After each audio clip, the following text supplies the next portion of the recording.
Tessalonicenses, capítulo 5.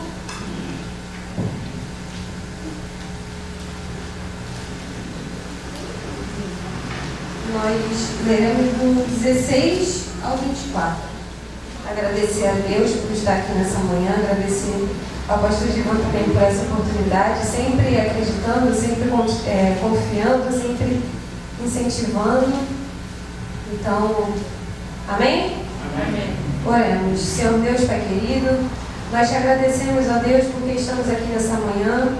Te agradecemos, ó Deus, porque levantamos, ó Pai, nessa manhã. Te agradecemos porque as tuas misericórdias, Senhor Deus, foram renovadas e a tua graça, Senhor Deus, nos alcançou.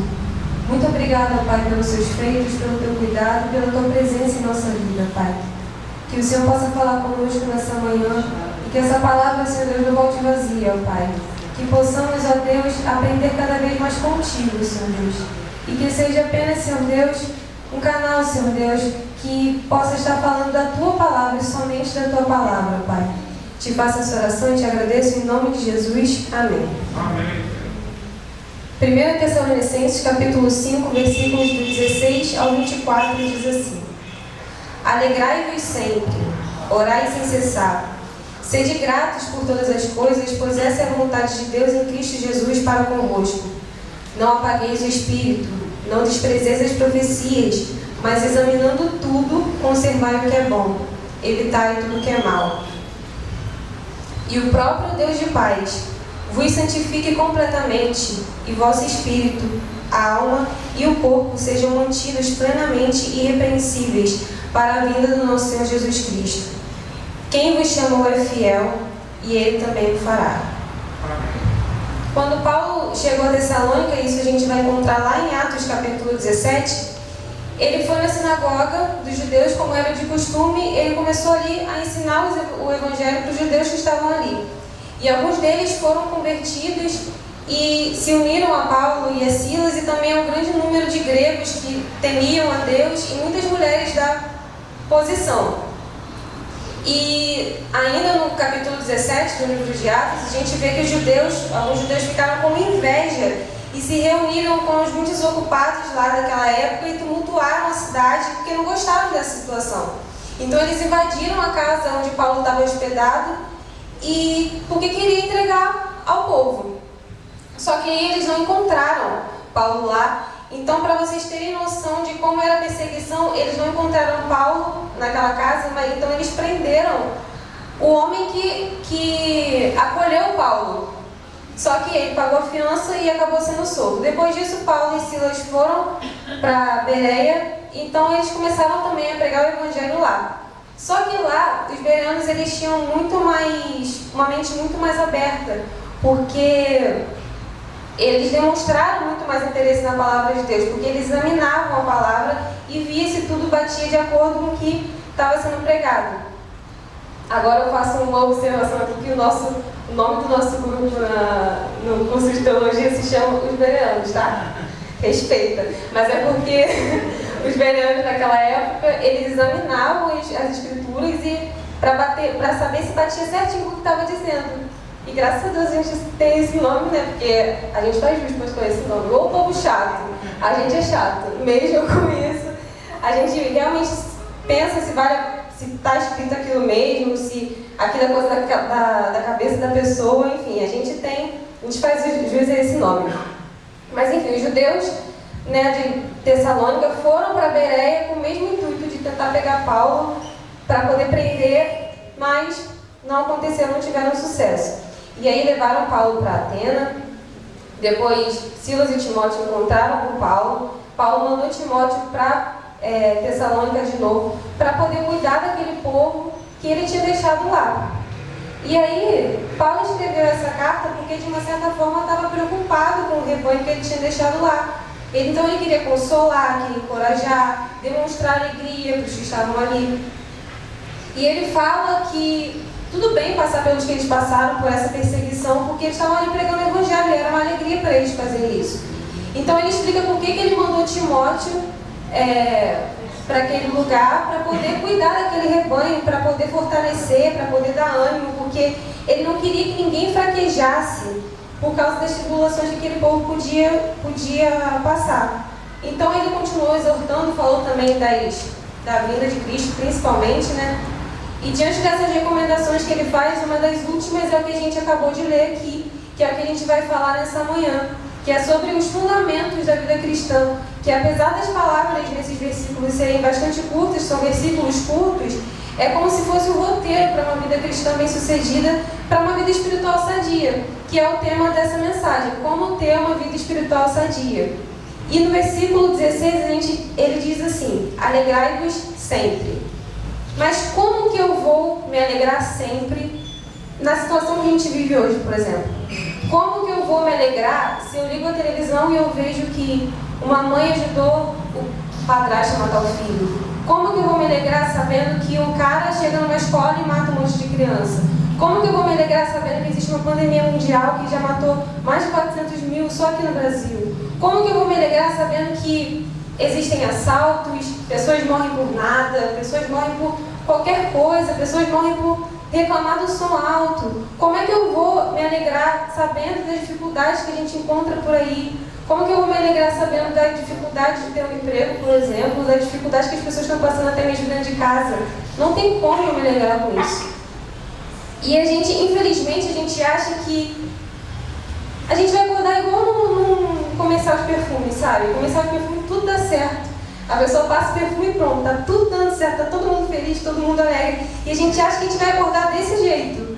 De repente, vai abrir o celular e vai ver só notícia boa. De repente, vai ligar a televisão e vai falar: olha, hoje não houve nenhuma morte. Hoje ninguém foi assaltado, hoje não tem ônibus cheio pra nada, hoje o Rio de Janeiro tá maravilhoso. A gente acha que vai acordar desse jeito, quando na realidade não é assim. A gente sabe que não é assim, que tudo vai piorar. Então, como que eu posso me alegrar diante da vida que eu vivo aqui hoje, diante das coisas que eu vejo hoje, que eu assisto hoje, até que eu vivo? Colossenses 3 diz assim, Paulo fala assim: não olhe para as coisas da terra, e sim do alto. Sabe quando é que eu me alegro? Sabe quando é que você se alegra? Quando você olha para as coisas do alto. Você só se alegra quando você consegue enxergar Jesus, apesar das dificuldades que a gente passa. A gente acha que tá tudo bem, só que na verdade não vai ficar tudo bem. Tudo vai piorar. E a nossa única esperança é o Senhor. Em João 14, ele afirma isso, ele fala: não se turbe o vosso coração, crede em Deus, crede também em mim. Ele dá essa esperança pra gente. E a única forma de eu me alegrar é saber que eu tenho Jesus comigo e que Ele vai voltar para poder buscar a sua igreja. Essa é a única forma da gente conseguir se alegrar no mundo que a gente vive hoje. Essa esperança que a gente tem que carregar todos os dias. Porque é Ele que oferece a verdadeira paz. É saber que Jesus está comigo, é eu ter a verdadeira paz. E Ele deixa claro que a paz que Ele oferece não é a paz que o mundo dá. E eu só consigo me alegrar quando eu olho verdadeiramente para o alto, que é Jesus Cristo. E é incrível ter Jesus na nossa vida todos os dias. É incrível porque Ele nos envolve cada vez mais com o seu amor. Um amor que consola, um amor que corrige, um amor que tem misericórdia, um amor que derrama graça. E esse amor que Jesus oferece para a gente, mesmo a gente não merecendo. E não existe nada, e não deve existir nada maior do que a alegria da salvação. É a alegria de saber que nós vamos morar com o Senhor e que o Senhor está com a gente, que o Senhor vai voltar. Esse é o motivo da nossa alegria, e esse tem que ser o motivo da nossa alegria, porque enquanto eu estiver olhando para tudo que está acontecendo, eu não vou ficar feliz, eu não vou ficar alegre, eu vou me entristecer cada vez mais. É cada vez mais revoltante ligar a televisão e falar: não, não vou assistir nada não, chega. Eu até gosto de assistir jornal, mas às vezes você fica revoltado, você fala: não, vou botar um filme, vou botar alguma coisa, porque não tem como. Você fica triste, você sai triste. Você entra na internet, porque também tem um monte de coisa, você sai triste. Você fica cada vez mais revoltado com tudo. Então a única forma da gente conseguir se alegrar nos dias de hoje é lembrando da nossa esperança, que é o Senhor. E ele continua também no versículo 17, que diz assim: orai sem cessar. Então, para eu ter uma vida cristã sadia, eu preciso orar sem cessar. E por que às vezes é tão difícil manter uma vida de oração constante? Por causa das frustrações. A gente ora, mas não acontece. A gente busca, mas não acontece. A gente se frustra e aí a gente para de orar. Não é, às vezes não é parar de falar com Deus, mas é parar de orar por aquilo, parar de orar por certas coisas. A gente fica triste por conta disso. E quando Jesus estava lá no Getsemane, ele foi para um canto, foi orar. E ele falou assim: Senhor, afasta de mim o seu cálice, mas que não seja como eu quero, mas como tu queres. Aí ele acabou de orar, viu que os seus discípulos estavam dormindo, falou para os seus discípulos: olha, orai e vigiai, para não cair em tentação. Daqui a pouco voltou para poder orar de novo, fez a mesma oração, depois fez a mesma oração de novo. 3 vezes Jesus orou, 3 vezes ele fez a mesma oração e Deus não afastou esse cálice. Ele não afastou de Jesus a ira divina contra o pecado. E Jesus estava triste, estava angustiado, ele sabia o que ele estava por vir, mas mesmo assim ele orou. E digo mais, ele não orou apresentando para Deus somente o que ele queria, mas ele orou falando assim: Senhor, que não seja como eu quero, mas sim como tu queres. Então, às vezes, a gente fica desanimado e frustrado porque quando a gente ora só apresentando para Deus aquilo que a gente quer. Só que na realidade a gente tem que orar falando: Senhor, que não seja como eu quero, mas como tu queres. Eu estou aqui e apresento o meu pedido ao Senhor. Eu falo para ti, Senhor Deus, o que está acontecendo comigo. Eu falo quais são os meus medos, eu falo quais são as minhas angústias. Eu peço para o Senhor afastar de mim isso que está acontecendo. Eu peço para o Senhor acabar com o que está acontecendo. Eu peço para o Senhor me livrar disso, mas que não seja como eu quero, e sim como tu queres.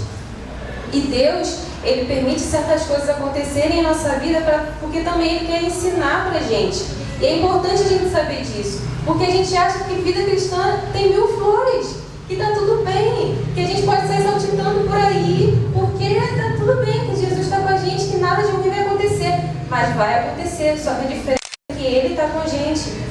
Lá na fornalha, Sadraque, Mesaque e Abednego, Deus não livrou eles da fornalha, mas pelo contrário, estava lá juntinho com eles e não deixou nem o cheiro de fumaça na roupa deles.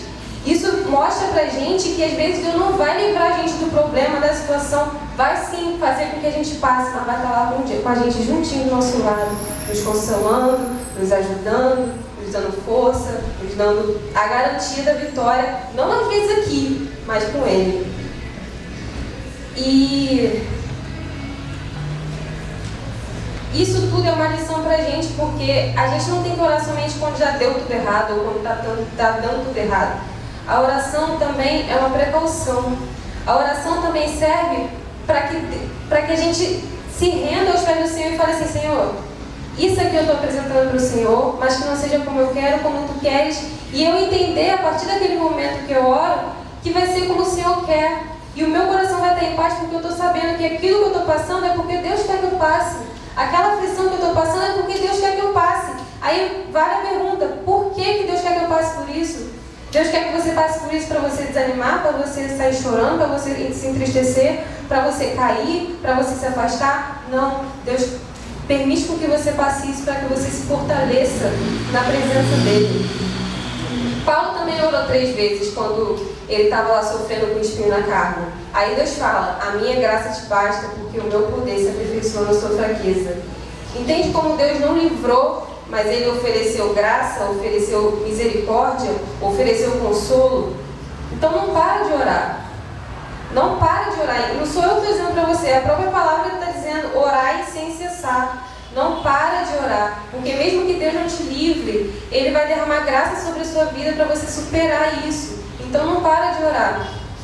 E a terceira coisa, para ter uma vida espiritual sadia, eu preciso ser grata. No versículo 18 diz assim: seja grato por todas as coisas, pois essa é a vontade de Deus em Cristo Jesus para convosco.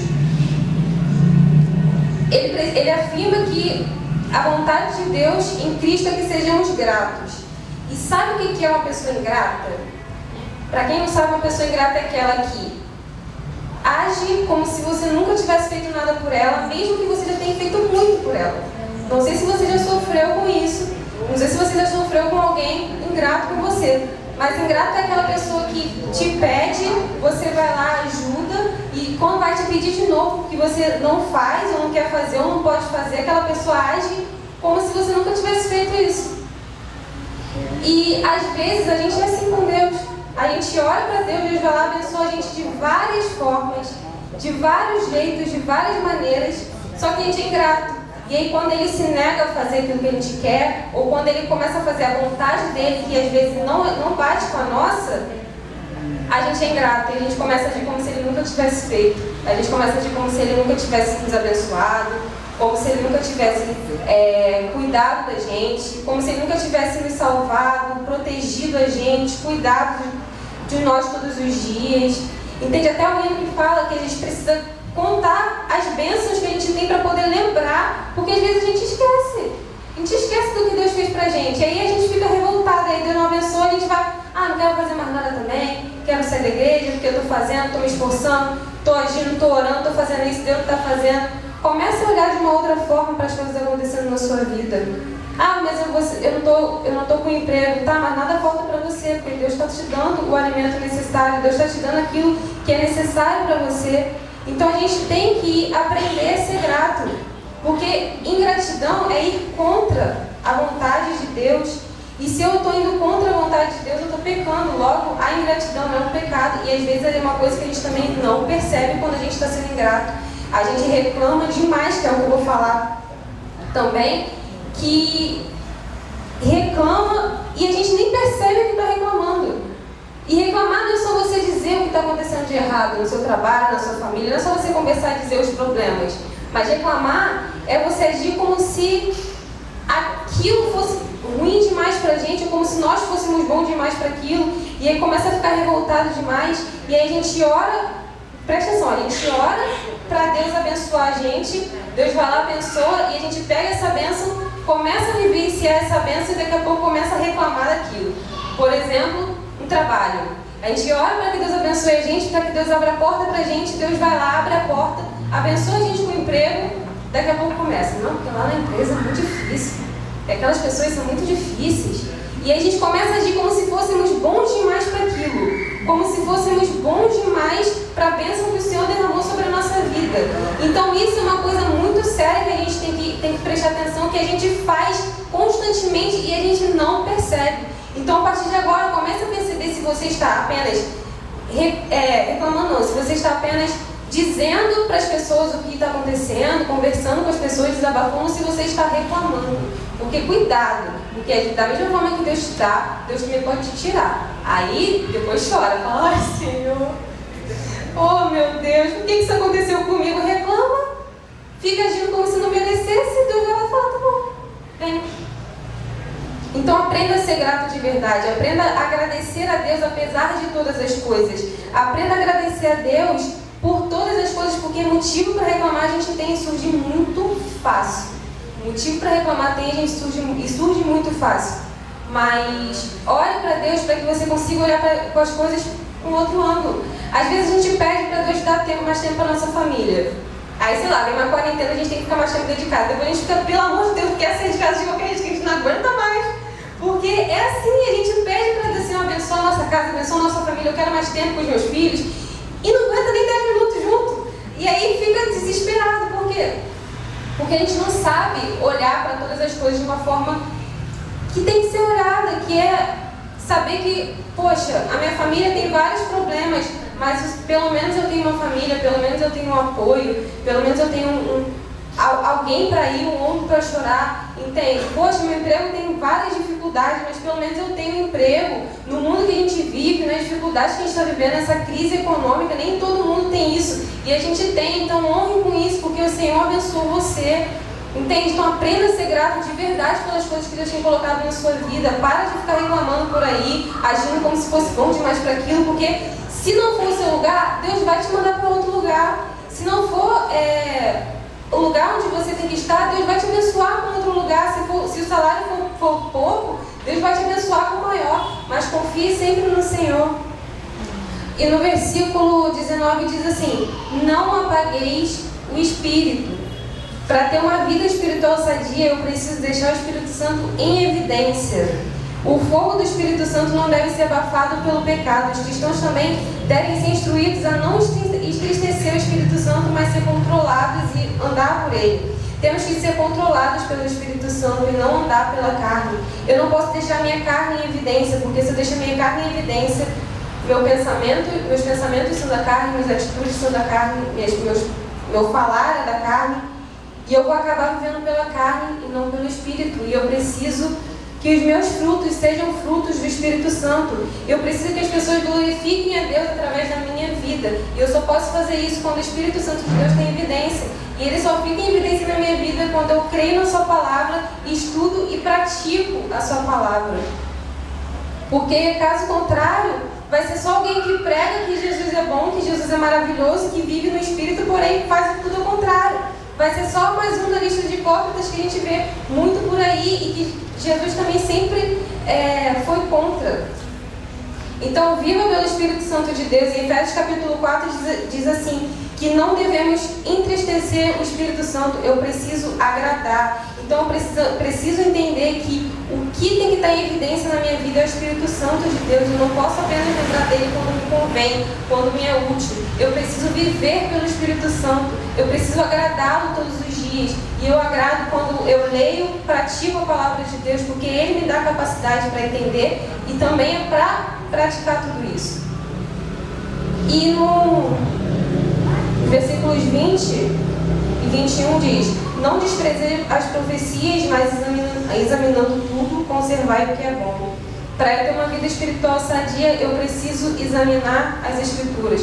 Lembra que eu falei que os bereanos, eles tinham um coração mais aberto para a palavra, porque eles examinavam, então sabiam exatamente o que estavam ouvindo e sabiam o que batiam? É exatamente isso que Paulo estava dizendo aos Tessalonicenses. Examinem tudo e retenha o que é bom. Porque aqui mais, examinando tudo, conservar o que é bom. Examine tudo, preste atenção em tudo.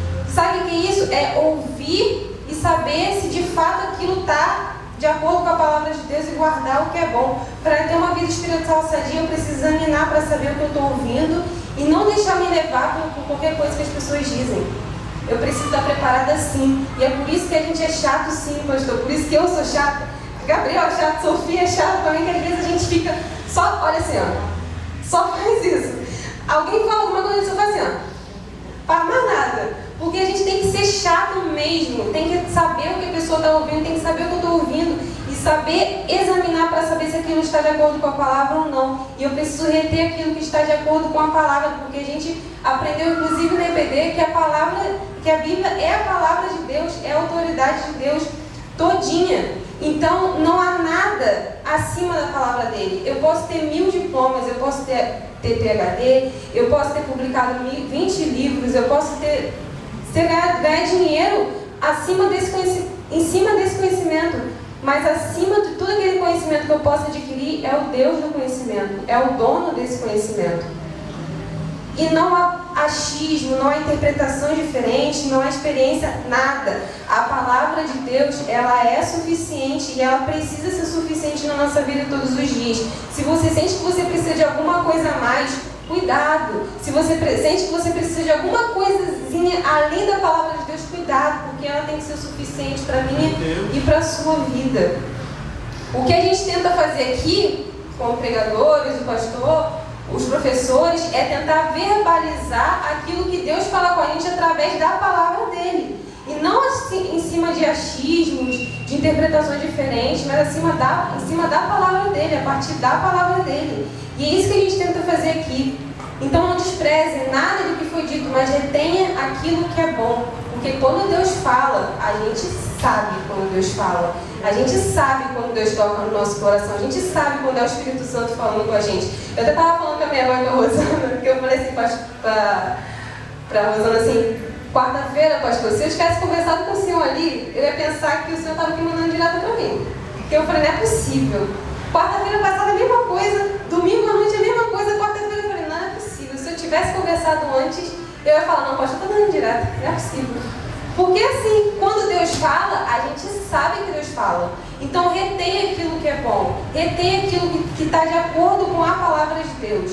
Não despreze nada, não despreze o que foi dito, mas saiba o que estão dizendo para você. Saiba interpretar, saiba diferenciar o que é a palavra de Deus e o que é um achismo, uma interpretação errada, ou seja lá o que for. E a gente só vai saber isso se a gente conseguir ler a palavra todo dia, entender a palavra todo dia, estudar a palavra todo dia, e essa é a vontade de Deus para a gente.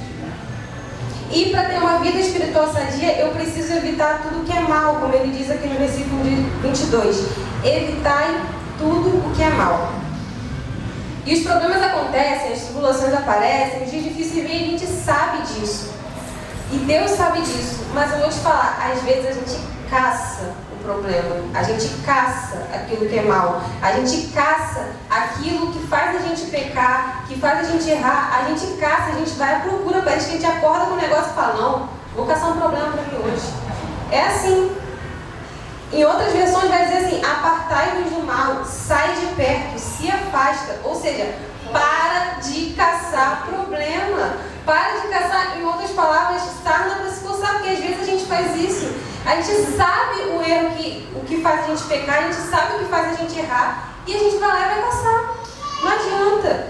E na primeira carta de Pedro ele diz assim, não usem a liberdade que vocês têm como desculpa para fazer mal. Somos livres em Cristo Jesus. Eu preciso me afastar de todo mal. Eu preciso me afastar daquilo que pode me fazer mal. Eu preciso saber, me conhecer o suficiente para saber o que pode me fazer pecar, o que pode me levar a pecar e me afastar disso. Eu sei que é simples na teoria e na prática é uma outra coisa, mas é necessário que a gente tenha esse conhecimento. Eu preciso me afastar daquilo que é mal. Vai a pessoa tentar arrumar confusão com você? Eu preciso tentar me afastar daquilo que é mal. Vai uma pessoa ser mais útil com você? Não, eu preciso me afastar daquilo que é mal. Eu preciso respirar fundo para evitar algum tipo de problema maior. Então é necessário que a gente faça isso. Provérbios 27:12 diz assim, o prudente vê o mal e se esconde, mas os insensatos seguem em frente e sofrem a pena. Se você sabe o que te faz mal, não procure por isso. Foge disso. Se afasta disso. Se isso vai te fazer pecar, não faça isso, não procure por isso, não corre atrás disso. E se afaste desse mal. E os versículos para terminar, nos 23 e 24 diz, e o próprio Deus de paz vos santifique completamente e vosso Espírito Santo, alma e corpo sejam mantidos plenamente irrepreensíveis para a vinda do nosso Senhor Jesus Cristo. Quem vos chamou é fiel, Ele também o fará. É só fazer o que a gente deve fazer e deixar que Deus complete a obra na nossa vida. E é Ele quem vai nos santificar, porque Ele que nos chamou, Ele é fiel. E às vezes é muito difícil manter uma vida espiritual sadia, porque é difícil manter essa firmeza e essa constância. É difícil a gente estar sempre orando, é difícil a gente estar sempre lendo a palavra, examinando as escrituras, é difícil a gente estar se alegrando sempre, é difícil. Então, é difícil manter essa firmeza, essa constância, mas por que é? Por que às vezes a vida espiritual se torna tão vazia ou tão superficial? É justamente pela falta de fé, as dificuldades, os problemas, os desânimos, a ansiedade, a falta de compromisso, tudo isso vem toda hora. E se não tivermos uma fé firme, a gente vai sempre vivendo uma montanha russa. Vai estar sempre bem, daqui a pouco vai estar mal. Aí vai estar bem, daqui a pouco vai estar mal. Ora, se alegra, daqui a pouco está triste, não quer mais orar. Lê a palavra, daqui a pouco não quer nem mais saber. Porque um dos primeiros indícios do nosso desânimo é esse. Vou parar de ler a palavra. Começa a esquecer, começa a substituir o tempo que a gente leria, um tempo de devocional, para poder fazer outras coisas. É isso que a gente faz. E o medo, ele acaba com muita coisa. Então, não adianta a gente dar uma super crente. Você não é. Você não pode segurar o mundo em suas mãos. Você não tem controle de tudo. Então, quando eu entendo que Deus está comigo, que Ele está cuidando de mim, que Ele me protege, que Ele me guarda, que Ele me guia, que mesmo as dificuldades, os problemas, a adversidade vem, eu tenho um Deus que está comigo, eu consigo sim me alegrar, eu consigo sim orar, eu consigo sim examinar as escrituras sempre. Então aproveita essa oportunidade que Deus está te dando e para se alegrar nesse mundo tão turbulento, porque Ele oferece o auxílio do Espírito Santo. E às vezes as pessoas não entendem essa parte que a gente carrega. Por que está tão plena? Por que está tão tranquila? Mas por que está acontecendo isso? Está acontecendo tanta coisa na sua vida e você está aí tranquila? Porque a confiança, ela tem que vir do Senhor e não dos homens, e não das circunstâncias. E Ele oferece esse auxílio do Espírito Santo que derrama graça sobre a sua vida e te dá capacidade para poder ler e para poder refletir na palavra dele. Então não perca essa oportunidade. A gente acabou de aprender que a palavra de Deus é autoridade, que a palavra do Senhor é a autoridade de Deus. A palavra é o suficiente para a nossa vida. Então, se você quiser que Deus fale com você, leia a palavra, examine as escrituras. O que a gente faz aqui é tentar levar aquilo que Deus fala com a gente também. Mas Deus quer falar com você também também diretamente. Então que nessa manhã você possa se sentir encorajado a ler cada vez mais, a buscar cada vez mais, a orar cada vez mais e a se alegrar nele, a lembrar o que ele fez por você, o que ele tanto te ajudou, tanto te auxiliou, tanto de onde ele te tirou. Porque se não fosse por ele, a gente não estaria aqui. Se não fosse pelo auxílio do Espírito Santo, não estaríamos aqui. Se não fosse pela misericórdia do Senhor, nós não estaríamos aqui. Entende? Foi somente o Senhor, o Espírito Santo do Senhor, que nos convenceu de estar aqui. Você não decidiu estar aqui. Não é uma escolha sua estar aqui. É o Senhor que decidiu trazer você até aqui. Então não perca essa oportunidade. Ore cada vez mais. Busque cada vez mais o Senhor. Esteja cada vez mais ciente de que você precisa sim, todos os dias, se alimentar da palavra de Deus, porque é isso que nos fortalece, fortalece a nossa fé também. E eu agradeço a oportunidade que aqui é em nome de Jesus. Amém.